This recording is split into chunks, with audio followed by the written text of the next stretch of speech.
Welcome back, everyone. This will be my brand new Guardians of the Galaxy 3 trailer breakdown from Comic-Con. It was one of the other big clips that they showed off, so if you're brand new to the channel, be sure to subscribe to get all the videos. There was a whole bunch of stuff. They showed off a brand new version of Adam Warlock, they showed off High Evolutionary, they even went full Loki with High Evolutionary, so Chuck Woody Iwuji is playing a version of High Evolutionary, they confirmed it, we all believed it early on, so it wasn't a huge surprise. The actual surprise was during the Guardians of the Galaxy 3 panel when they went full Loki with him. He rolled in full costume and in full character, like addressing the entire crowd as if he was actual High Evolutionary. Call me Sire. Oh, okay. I'm pleased to be here. As I gaze out at this crowd, I am reminded of my sole purpose in the universe: to take unevolved, disgusting, low-life scum such as yourselves and enhance you genetically to something less reprehensible. Thank you for inspiring me with how vomitous you all are. The bile in the back of my throat as I look at you is all the motivation I need to move forward and create the perfect species. They did confirm that he's going to be the person who created Rocket because he appears in the trailer. They show you Rocket's origin story. I've done several videos about this before. They even had an Easter egg for him during Guardians of the Galaxy 2, sort of foreshadowing that they would be doing him during Guardians 3. But the trailer footage just confirmed a lot of our theories. High Evolutionary will be the main villain of the film. Like, Guardians of the Galaxy movies are all about bad space dads. You have Thanos, you have Ego the Living Planet, now you have High Evolutionary, who's basically like Rocket's bad dad. The other big reveal they made was that Maria Bakalova is going to be playing a version of Cosmo in Guardians 3. We saw a version of Cosmo in Guardians 1, but James Gunn said that one, they didn't have enough money, and they were already doing so many weird characters on the Guardians team, he didn't want to also have a talking dog in addition to a talking raccoon and a talking tree. So that's why Cosmo was only an Easter egg in the collector's collection at the end of the film. This time, it sounds like Cosmo is going to be a much bigger character. And her origin story also might be tied to Rocket's origin story, like she also might have been modified by the High Evolutionary as well. And that's why she might be able to talk. The trailer starts with the Guardians of the Galaxy after the events of Thor: Love and Thunder, after a short time jump, after they left Thor because there were so many random distress calls coming from all across the universe. All those different signals weren't meant to be just from Gore the God Butcher's attacks, but they left to go pursue what they felt like was the most important disaster that needed their help, and Thor then left on his own to go see what happened to Sif.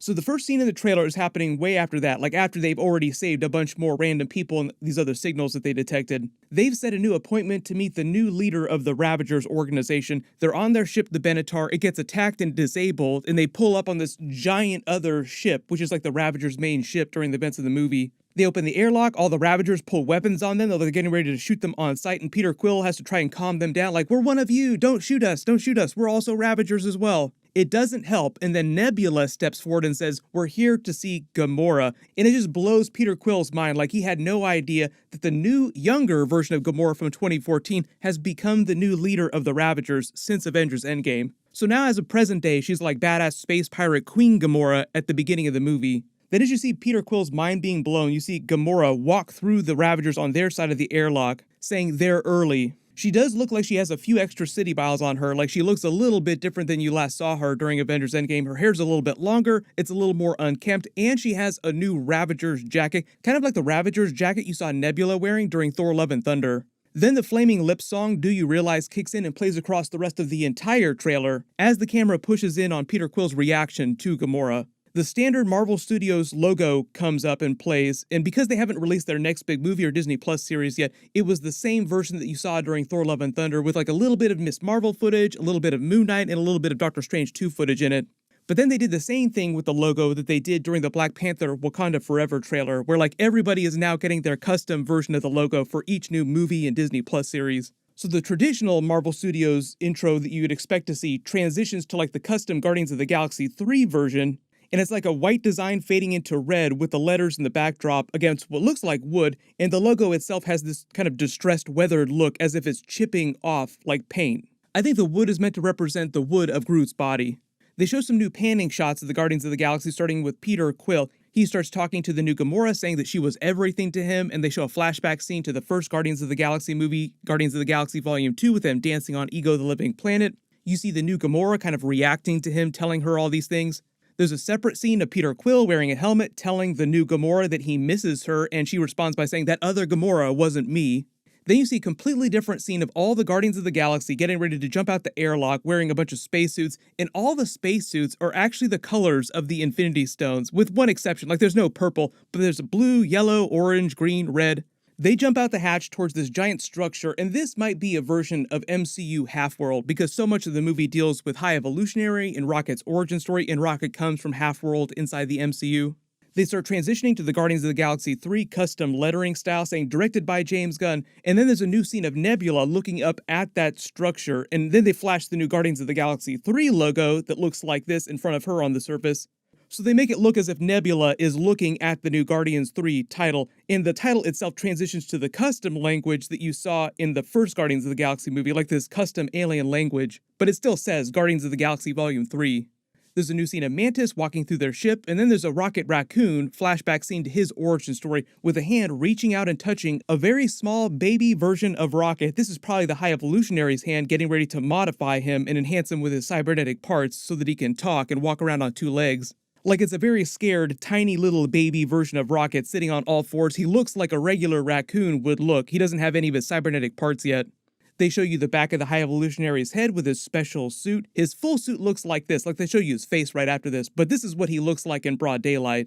Little bit different from the comic book version, like he doesn't have the faceplate like he does in the comics.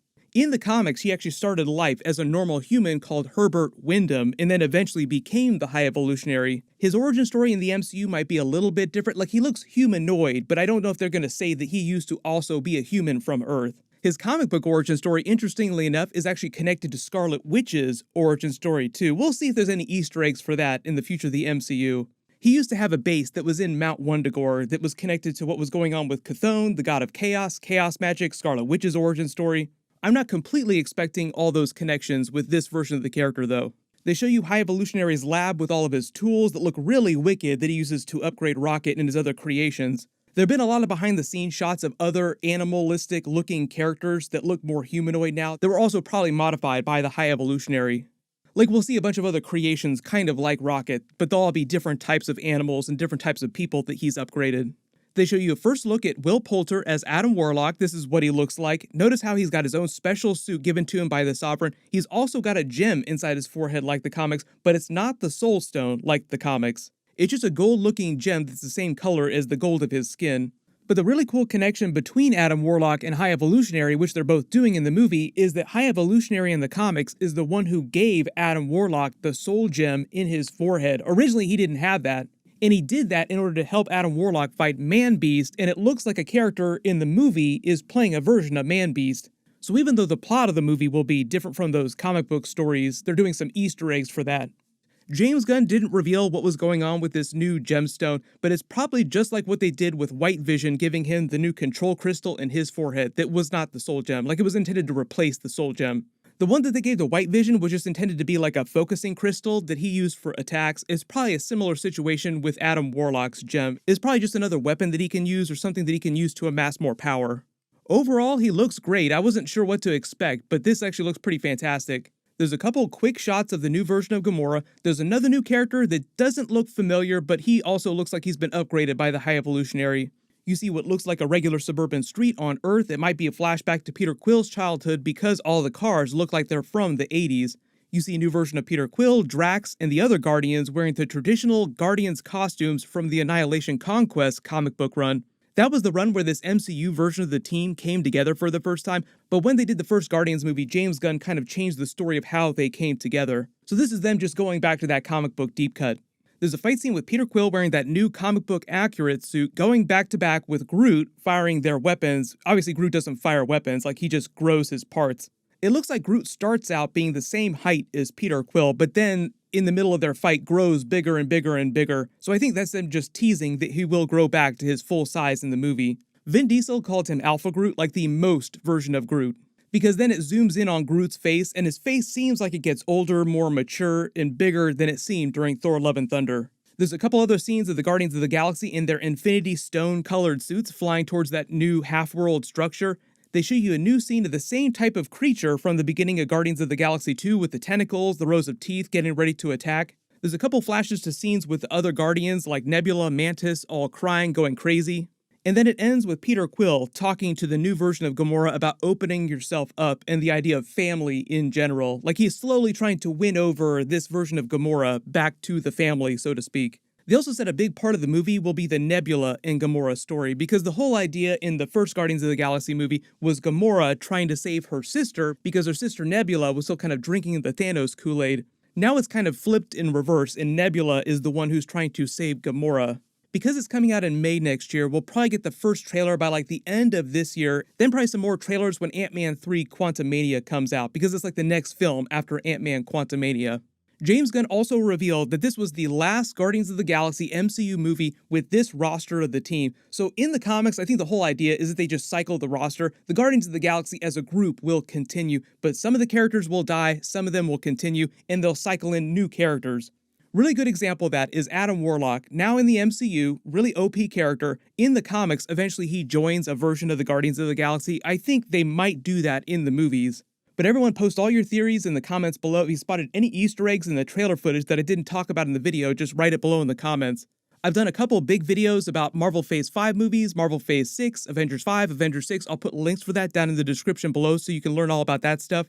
Everyone click here for my full Black Panther Wakanda Forever trailer video and Easter eggs, and click here for my brand new Ant-Man 3 trailer and Avengers 5 Easter eggs. Thank you so much for watching. Everyone stay safe, and I'll see you guys in the next one.